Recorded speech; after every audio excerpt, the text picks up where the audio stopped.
হ্যাঁ আঙ্কেল তোমাদেরকে পাঠিয়েছে।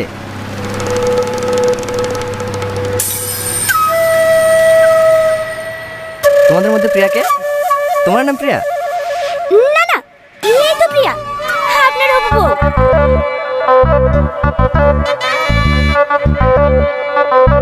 ভালো আছে প্রিয়া? হ্যাঁ হ্যাঁ, খুব ভালো আছে। সকাল থেকে শুধু আপনার নামই করছে, কখন আসবে কখন আসবে। এখন তো সামনেই দাঁড়িয়ে আছে, লজ্জা পাচ্ছি কেন? কথা বল। ভালো আছেন? হ্যাঁ ভালো আছি। তোমাকে দেখে তো চেনাই যাচ্ছে না। ছোটবেলায় কত মোটা সোটা ছিলে, খাওয়া দাওয়া করো না নাকি? আপনার জন্যই তো।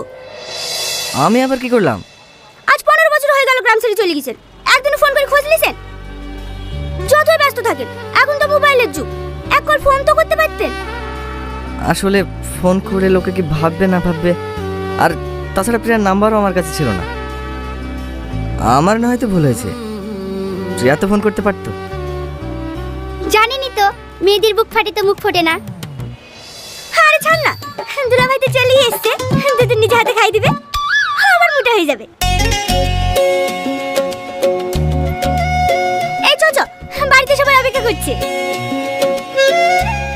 আসেন।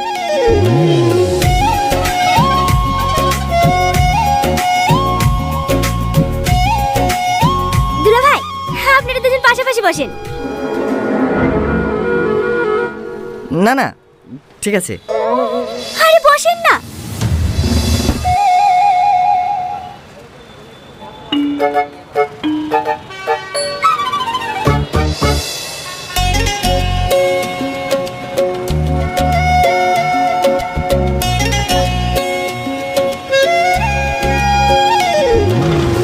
আমি যখন এই গ্রামে ছিলাম তখন তো এদিকে বাসই চলতো না। ওই সামনে আমাদের বাড়ি ছিল, এখন ওই বাড়িতে কারা থাকে জানো?